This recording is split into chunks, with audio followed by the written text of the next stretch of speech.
नारायणं नमस्कृत्यं नरं च नरोत्तमं देवी सरस्वती व्यासं च ततो जयमुदीरयेत् उदरयेत. आज आपण भगवद्गीतेचा भारतीय स्वातंत्र्याच्या लढ्यामध्ये जे योगदान आहे त्याच्याबद्दल बोलणार आहोत. भारतीय स्वातंत्र्याचा लढा तसा तर म्हणजे फार पूर्वीपासून सुरू आहे, अगदी दाहिरच्या काळापासून सुरुवात आहे. परंतु अलीकडे 1857 ज्याला विनायक दामोदर सावरकरांनी स्वातंत्र्य समर असं म्हटलेलं आहे. 1857च्या स्वातंत्र्य समराला ब्रिटिश आणि इतर सैनिकाचा विद्रोह, सैनिकाचं बंड म्हणून त्याचं महत्त्व कमी समजायचे, कमी करायचे. परंतु विनायक दामोदर सावरकरांनी स्वातंत्र्य समर या नावाचा ग्रंथ लिहिला. या ग्रंथ लिहिण्याबद्दल आणि त्यांच्यावर अनेक आरोप करून त्यांना 2 काळ्या पानांची शिक्षा झाली.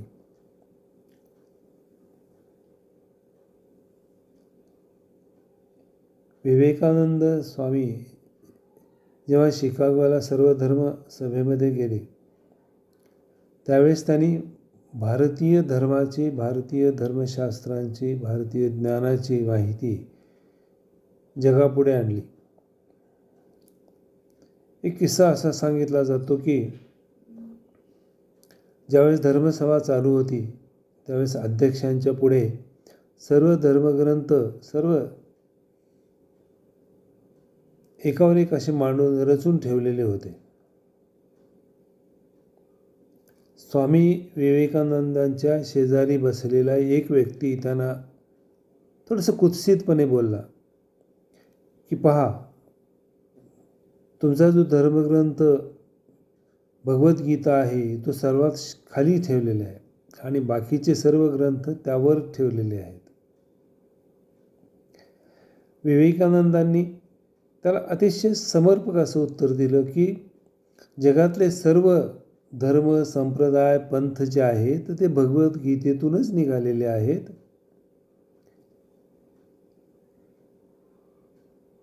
भगवद्गीता ही सर्व धर्मग्रंथांची मदर फिलॉसॉफी आहे. भारत हा सर्व धर्मांची जननी आहे. त्यामुळे सर्व धर्मग्रंथाला भगवद्गीतेचा आधार आवश्यक आहे, म्हणून तो सर्वात खाली ठेवलेला आहे. जर भगवद्गीता काढली खालून तर सर्व धर्मग्रंथ कोसळतील. यातला गमतीचा जरी भाग सोडून दिला तर हे सत्य आहे की भारतीय धर्म, सनातन धर्म, हिंदू धर्म हा सर्वात प्राचीन आहे, अनाद्यंत आहे, ज्याचा आदी नाही, ज्याला अंतही नाही, असा हा धर्म आहे. ऋग्वेदामध्ये म्हणजे अथर्ववेदामध्ये ब्रह्मज्ञान विभागामध्ये एक ऋचा येते की अहम अददायम भूम्यः स आर्याणाम, अहम अददायम भूम्यः आर्याणाम. याचा अर्थ असा होतो की मी तुम्हाला ही भूमी देत आहे, हे वेद देत आहे, हे या वेदानुसार आपलं जीवन पद्धती राखून तुम्ही सर्वश्रेष्ठ आर्य व्हा आणि ह्या भूमीचा उपभोग घ्या. अतिशय बोलकं, अतिशय महत्त्वाची ती ऋचा आहे.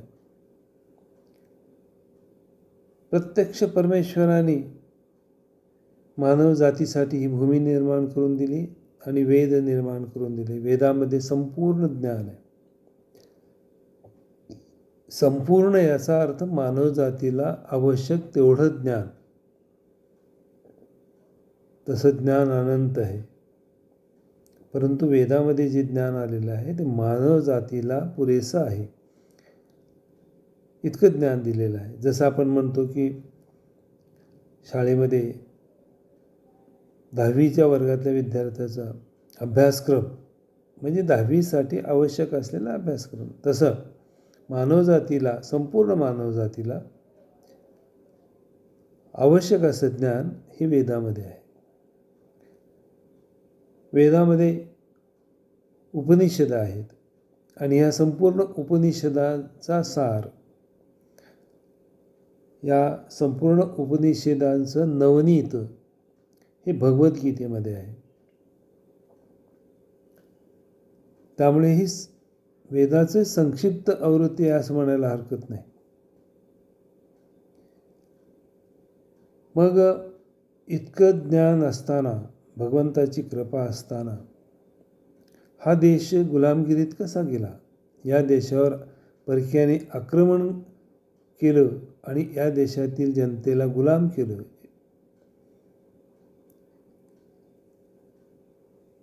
तुम्ही कुली म्हणून जगण्यासाठी जन्माला आलात अशी अवहेलना का आली या भारतीयांना? त्याचं कारण साधं आहे. भारतीयांनी जेव्हा भगवद्गीता वाचण्याचं, समजून घेण्याचं थांबवलं, तेव्हापासून भारतीय हा गुलामगिरीत गेला. कारण भगवद्गीता हा जय विजयाचा मंत्र सांगणारा ग्रंथ आहे. विवेकानंदांनी हेच सांगितलं. त्यांनी भगवद्गीतेतले 2 श्लोक उद्धृत केले, पहिला आणि शेवटचा. पहिल्या श्लोकात म्हटलेलं आहे, धर्मक्षेत्रे कुरुक्षेत्रे समवेत युत्सवा मामका पांडवाश्च किम कुर्वत संजया. संजय या शब्दामध्ये जय हा शब्द आहे. संजय म्हणजे सम्यक जय. धर्मासाठी जो जय मिळवला जातो त्याला सम्यक जय म्हटलं जातं. अधर्मासाठी नाही, लुटालुटी, बलात्कार, डाके घालणे, कोणाला तरी लुटणं, देशाची भूमी बळकावणं, यासाठी जय नसतो. जय हा असतो तो सम्यक जय असतो. धर्माची स्थापना करण्यासाठी जय असतो. धर्माचा अवलंब करण्यासाठी जय असतो. सम्यक जय, संजय याचा अर्थ सम्यक जय.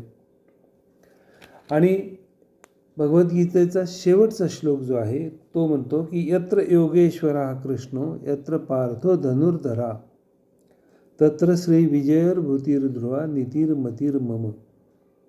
याच्यामध्ये श्रीर्विजयो हा शब्द आलेला आहे. विजय हा शब्द आलेला आहे इथे. विजय म्हणजे विशेष करून जय. विशेष करून जय, प्रकर्षाने जय हा कशासाठी आलेला आहे? श्रीप्राप्तीसाठी, नीतीसाठी, मतीसाठी म्हणजे बुद्धीसाठी. नीतिर्मतिर्मम. भगवंताने या 2 श्लोकामध्ये धर्म हा शब्दसुद्धा सांगितलेला आहे. त्याची उत्पत्ती सांगितलेली आहे, धर्माची उत्पत्ती सांगितलेली आहे. जर आपण हा शेवटचा श्लोक काळजीपूर्वक जर वाचला तर धर्माची उत्पत्ती, धर्माचं प्रयोजन काय आहे ह्या एका श्लोकावरून कळतं. कुठलाही धर्मग्रंथ, गीता वाचत असताना शेवटचा श्लोक संपल्यानंतर पुन्हा पहिला श्लोक म्हणण्याची पद्धत आहे. शेवटच्या श्लोकातला शेवटचा शब्द हा मम आहे.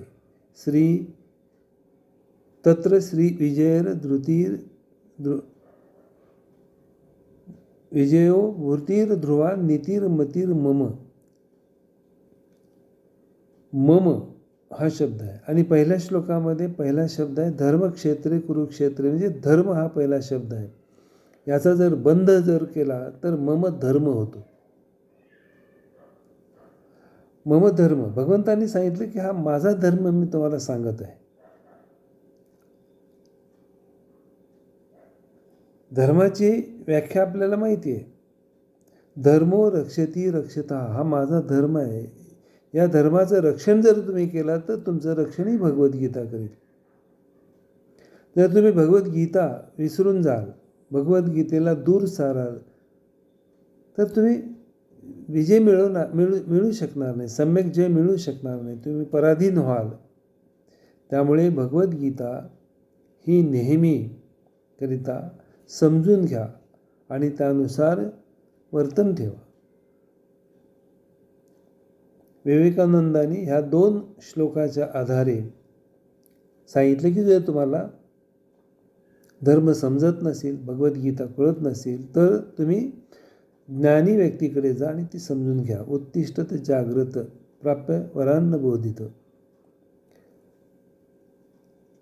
जे विद्वान आहेत, जे भगवद्गीता जाणतात, धर्म जाणतात, त्यांच्याकडे जा आणि धर्म जाणून घ्या, भगवद्गीता जाणून घ्या आणि विजयी व्हा.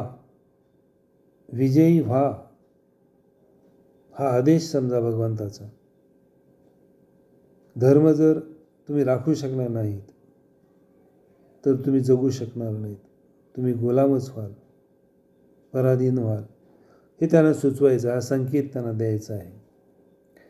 विवेकानंदांनी 1902 भगवद्गीतेबद्दल संपूर्ण जगाला सांगितलं की भगवद्गीतेचं तत्त्वज्ञान हे जगामध्ये कुठल्याही तत्त्वज्ञानापेक्षा श्रेष्ठ आहे.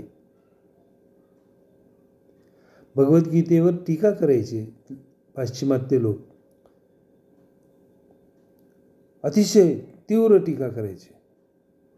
परंतु खडसावून सांगितलं विवेकानंदांनी की तुम्ही भगवद्गीता वाचा म्हणजे तुम्हाला समजेल, न वाचता टीका करू नका.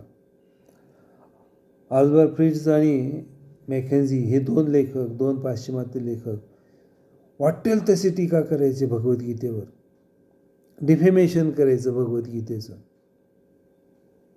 परंतु विवेकानंदाच्या 1902च्या भाषणानंतर जगातला कुणीही व्यक्ती पुन्हा भगवद्गीतेच्या विरुद्ध बोलू शकला नाही.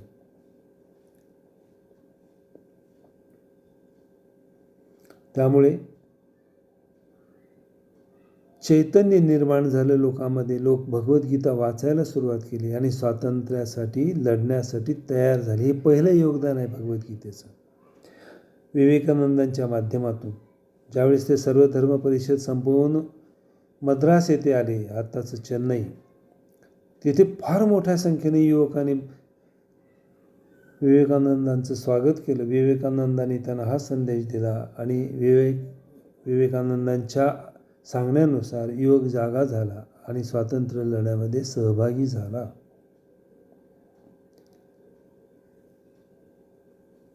भगवद्गीतेबद्दल बोलणारे दुसरे ग्रस्त म्हणजे अरविंद घोष. डार्विनने सांगितलेलं होतं की सुपरमॅन येणार आहे, मानवाची उत्क्रांती होणार आहे आणि शेवटी सुपरमॅन येणार आहे आणि तो युरोपमध्ये येईल. डार्विनच्या सिद्धांतानुसार निश्चय नावाचा एक, त्याचं स्पेलिंग वेगळं आहे पण त्याचा उच्चार निश्चय असाच होतो. निश्चय यांनी सांगितलं की सुपरमॅन येणार आहे. हे मलाही मान्य आहे, परंतु तो सुपरमॅन हा जर्मनीमध्ये येईल. जर्मनीमध्ये आल्यानंतर तो जगाला जिंकून घेईल. परंतु अरविंद घोष म्हणाले की उत्क्रांती ही फक्त भौतिक होणार नाही, तर ती मानसिक आणि बौद्धिक होईल, नैतिक होईल.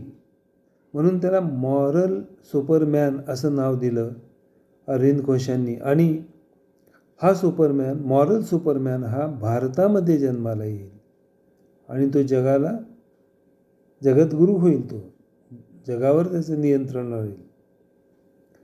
भारत देश जगाला मार्गदर्शन करण्यासाठी आणि तो सुपरमॅन हा जगावर नियंत्रण करण्यासाठीच येईल असं भाकीत हे अरविंद घोषांनी सांगितलं. ब्रिटिश खवळले अरविंद घोषांवर की जगावर साम्राज्य आमचं आहे, जगावर राज्य करण्याचा अधिकार आमचा आहे आणि तुम्ही भारतीय तुम्ही गुलाम होण्यासाठी जन्माला आलेले आहेत. आमचे कुली आहात तुम्ही, आमचे बूट तुम्ही पॉलिश करणार, यासाठी तुमचा जन्म आहे असे कुत्सित बोलायचे ते, अवहेलना करायची भारतीयाची. आणि हे तुमचं सांगणं बंद करा की सुपरमॅन हा भारतामध्ये येणार आहे म्हणून. तुम्ही आधी ब्रिटिश साम्राज्यातून बाहेर निघून जा असा आदेश अरविंद घोषांना दिला. अरविंद घोष हे बडोद्याला सयाजी महाराजांच्याकडे नोकरीत होते, ICS ऑफिसर होते ते. टी गणपतराव म्हणजे तंजावरकर गणपतराव आणि अरविंद घोष हे ICS ऑफिसर होते आणि बडोद्याच्या संस्थानामध्ये ते नोकरीला होते. परंतु अरविंद घोषांना ब्रिटिशांनी साम्राज्यातून हाकलून दिलं. अरविंद घोष हे जिथे ब्रिटिशाचं साम्राज्य नाही त्या पॉंडिचेरीला गेले आणि मग तिथे त्याने आपला आश्रम काढला. तिथे त्याने भगवद्गीतेवर जे भाषणं लिहिली, निबंध लिहिली, एसेज ऑफ गीता हा त्यांची मालिका आहे. निबंधांची ही मालिका आहे. अतिशय लोकप्रिय मालिका झाली. जनता देशाच्या स्वातंत्र्यासाठी त्या एसेमुळे प्रवृत्त झाले, त्या निबंधामुळे प्रवृत्त झाले. सुपरमॅन आहोत आम्ही, भारतीय माणूस हा सुपरमॅन आहे ही संकल्पना रूढ झाली आणि स्वातंत्र्य लढ्यामध्ये फार मोठ्या संख्येने दक्षिण भारतामधील लोक सहभागी झाले. बंगालमधील लोक सहभागी झाले, ओरिसामधील लोक सहभागी झाले. अशा रीतीने एक स्वातंत्र्य लढ्याला चेतना देण्याचा हा दुसरा योगदान आहे भगवद्गीतेचा. तिसरा योगदान हा लोकमान्य टिळकांनी सांगितला. मंडालेच्या तुरुंगात असताना भगवद्गीतेवर त्यांनी भाष्य लिहिलं. गीता रहस्य नावाचा ग्रंथ लिहिला. गीता रहस्यामधील कर्मयोग हा त्यांनी स्पष्ट करून सांगितला. भगवद्गीतेमधला श्लोक जो कर्मण्येवाधिकारस्ते मा फलेषु कदाचन मा कर्मफल हेतुर्भूर्मा ते संगत सवी कर्मणी. या श्लोकातील जे 4 आदेश आहेत त्यातला पहिला आदेश कर्मण्येवाधिकारस्ते, कर्म करण्यावर माझा अधिकार आहे. काय कर्म करायचं, काय नाही, कोणतं कर्म निवडायचं याचा पूर्ण अधिकार मला आहे आणि मला भगवद्गीतेनं सांगितलेलं आहे. कुठल्याही संविधानाने, कुठल्याही कायद्याने भीक म्हणून मला दिलेला हा अधिकार नाही. हा शाश्वत अधिकार आहे. मला भगवंताने अधिकार दिलेला आहे. भगवद्गीतेच्या माध्यमातून हा अधिकार दिलेला आहे. त्यामुळे काय करायचं आणि काय नाही करायचं ही इंग्रजांनी सांगण्याची गरज नाही. स्वराज्य हा माझा जन्मसिद्ध अधिकार आहे. या श्लोकातूनच त्यानं स्फुरलेलं हे महावाक्य आहे. लोकमान्य टिळकांचं हे महावाक्य, स्वराज्य माझा जन्मसिद्ध हक्क आहे. आणि हे वाक्य हे स्वातंत्र्य लढ्याची घोषणा ठरली. स्वातंत्र्य लढ्यासाठी भगवद्गीतेचं हे तिसरं योगदान आहे. त्यानंतर मोहनदास गांधी यांनी भगवद्गीतेवर भाष्य लिहिलं आणि त्याला अनासक्ती योग असं नाव दिलं. अनासक्ती योग म्हणजे आपल्या ज्या आशा किंवा राग आणि द्वेष आहेत याच्यावर विजय मिळवणं, याला अनासक्ती योग म्हणतात. राग आणि द्वेष ठेवायचा नाही. संपूर्ण मानवता एक आहे, कुणाबद्दलही राग आणि द्वेष नाही. हा देहही माझा नाही, हा देह देशासाठी आहे, हा मानवजातीसाठी आहे. माझी संपत्ती, माझं कुटुंब, माझी मुलं ही सर्व देशासाठी आहेत. माझं काहीही नाही, हीच अनासक्ती योग. आणि या अनासक्ती योगामुळे देशासाठी समर्पण करण्याची भावना मोहनदास गांधींच्या या अनासक्त योगामुळे भारतीयांना मिळाली. हे भगवद्गीतेचं चौथा, ज्याला आपण म्हणतो योगदान, चौथं योगदान आहे. पहिला योगदान विवेकानंदांनी दिलं की धर्मो रक्षती रक्षता, धर्माचं रक्षण करा, धर्म तुमचं रक्षण करेल. आम्ही जयासाठी जन्माला आलेलो, सम्यक जय हा आम्ही प्राप्त करणार. ती क्षमता आमच्यामध्ये, ती पोटेन्शियल आमच्यामध्ये आहे, हे विवेकानंदांनी सांगितलं. अरविंद घोषांनी सांगितले की भारतीय माणूस हा सुपरमॅन आहे. लोकमान्य टिळकांनी सांगितलं की जन्मसिद्ध अधिकार आहे माझा, स्वातंत्र्य हा जन्मसिद्ध अधिकार आहे. फ्री विल मला भगवंतांनी दिलेलं आहे. परमेश्वराने माणसाला काय दिलेलं आहे? फ्री विल दिलेलं आहे. कर्माचं स्वातंत्र्य दिलेलं आहे, कर्म निवडण्याचं स्वातंत्र्य दिलेलं आहे. मला कोणी सांगू शकत नाही की हेच कर्म निवड, हे कर, हे करू नको, हे मला कोणी सांगू शकत नाही. आणि मोहनदास गांधींनी सांगितलं की अनासक्त योग, माझा देह, माझी मिळकत, माझी प्रॉपर्टी, माझं कुटुंब हा संपूर्ण देशासाठी समर्पित आहे. ही चार, जशी उपनिषदातली 4 महावाक्ये, तशी ही 4 महावाक्य भगवद्गीतेची आहेत, जी स्वातंत्र्य संग्रामाचं योगदान आहे, स्वातंत्र्य संग्रामासाठीचं योगदान आहे. आम्ही स्वतंत्र आहोत. भगवंताने आपल्या आचरणाने देखील दाखवून दिलेलं आहे.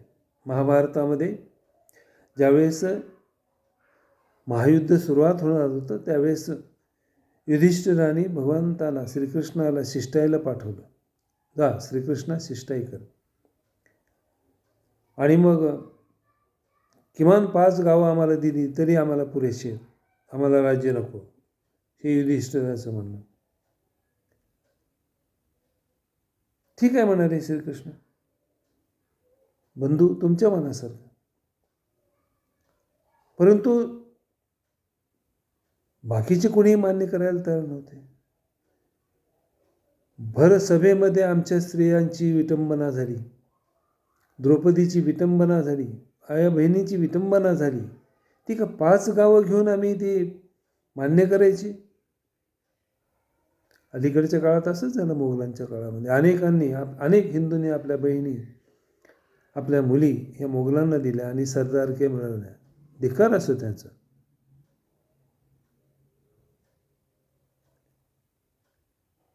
स्वातंत्र्यासाठी लढण्याऐवजी आपल्या मुली, आपल्या बहिणी मोगलांना देऊन सरदार का मिळवता तुम्ही? मरण त्यापेक्षा उत्तम. लढा आणि मरा.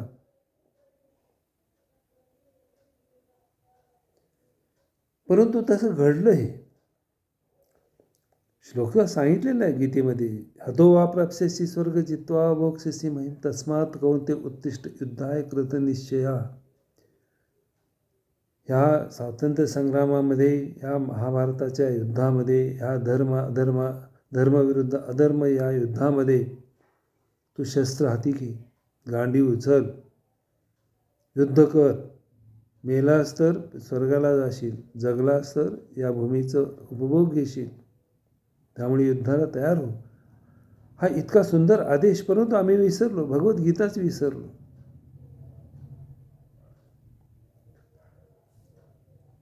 आम्ही स्ट्रॉमॅन झालो. स्ट्रॉमॅन याचा अर्थ काय? पाण्यात पडलेल्या पाचोळ्यासारखा, पाण्याच्या प्रवाहाबरोबर जाणारा, त्याला प्रवाहाच्या विरुद्ध पोहता येणार नाही, प्रवाहाच्या विरुद्ध मुळीच जाता येणार नाही, आपलं अस्तित्व राखता येणार नाही, असा स्ट्रॉमॅन आम्ही झालो आणि पतित झालो. आम्ही गुलाम झालो. आमच्या हातात भगवद्गीता असताना, शास्त्र आणि शस्त्र, एका हातात शास्त्र आणि एका शस्त्र असताना देखील आम्ही गुलाम झालो. आणि आता यापुढे जेव्हा जेव्हा ही परिस्थिती निर्माण होईल, त्यावेळेस आपल्याला गीता विसरून चालणार नाही. एका हातात गीता, एका हातात शास्त्र आणि एका हातात शस्त्र धरावंच लागेल. आमचं स्वातंत्र्य आम्हाला जर टिकवायचं असेल तर आम्हाला धर्माचं आचरण करावं लागेल, धर्माचं रक्षण करावं लागेल, तरच धर्म आमचं रक्षण करेल. नाहीतर आम्ही आणि आमचं हे राष्ट्र नष्ट होईल. त्यामुळे हा मंत्र जो आहे तो लक्षात ठेवायचा. भगवंत शिष्टाईसाठी गेले. द्रौपदी आली, कुणी आलं नाही आडवत, पण द्रौपदी आली. युधिष्ठिराच्या सांगण्यानुसार बाकीचे चारही भाऊ आपले शस्त्र टाकून बसले, माना खालून घालून बसले. परंतु द्रौपदी म्हणाली, बंधू, तुला हे पटतं का? 5 गावं तुम्ही जर घेतली तर माझी इज्जत परत येईल. भर सभेमध्ये माझी लाज काढली, ती परत येईल. श्रीकृष्ण म्हणाले, भगिनी, तू शांत हो. मी जात आहे ते माझ्या भावाच्या युधिष्ठिराच्या आदेशानुसार जात आहे. मला ते जावं लागेल, मला मान्य करावं लागेल, त्याचा आदेश पाळावा लागेल. परंतु मी तुला एक वचन देतो. मी माझ्या भावाच्या आदेशानुसार शिष्टाईला जरी जात असेल तर ती शिष्टाई पूर्ण होणार नाही, सफल होणार नाही, याचं मी तुला वचन देतो. युद्ध होईल, धर्मविरुद्ध अधर्म हे युद्ध होईल, आणि ज्यांनी ज्यांनी तुझा अपमान केला त्यांना नष्ट करायचं आहे. त्यासाठीच तर माझा अवतार आहे, माझा जन्म आहे. हा शब्द त्यांनी गोपिकांना देखील दिलेला होता. ज्यावेळेस 12 वर्षाचे श्रीकृष्ण वृंदावनातून मथुरेला कंसमर्दनासाठी येणार होते, त्यावेळेस सर्व गोपिका आडव्या आल्या आणि त्याने सांगितलं की रथ आमच्या अंगावरून ने. आणि त्या रस्त्यामध्ये आडव्या झाल्या. श्रीकृष्ण रथाच्या खाली उतरले आणि सांगितलं, गोपिकांनो, माझा जन्म जो आहे तो दुष्टांचा नाश करण्यासाठी आहे, आणि त्यासाठी मला जावं लागणार आहे. वृंदावनामध्ये आजपर्यंत मी मुरली वाजवत होतो, तुमचं मनोरंजन करत होतो, परंतु आता वेळ आलेली आहे ती दुष्टांचा संहार करण्याची. सर्व दुष्टांचा संहार करीन आणि तेव्हा मग मी तुमच्याकडे येईन. तोपर्यंत ही माझी मुरली तुमच्याकडे ठेवा. मी आता मुरली वाजवणार नाही, आता मी शंख फुंकणार आहे. असं गोपिकांना वचन दिलं. ती मुरली त्यांनी तिथेच वृंदावनातच सोडली आणि महायुद्धामध्ये महाभारताच्या युद्धामध्ये मुरली वाजवली नाही, त्यांनी बासरी वाजवली नाही, त्यांनी शंख फुंकला पांचजन्य. ही आहे आमच्या धर्माची थोरवी, ही आहे आमच्या भगवद्गीतेची थोरवी. त्यामुळे भगवद्गीता वाचा, भगवद्गीता जगा आणि धर्म रक्षण करा, धर्माचं रक्षण करा. हा फार मोठा संदेश हा भगवद्गीतेचा आहे. हा फार मोठा योगदान स्वातंत्र्य युद्धामध्ये भगवद्गीतेचं आहे. आपण विसरून चालणार नाही. धन्यवाद.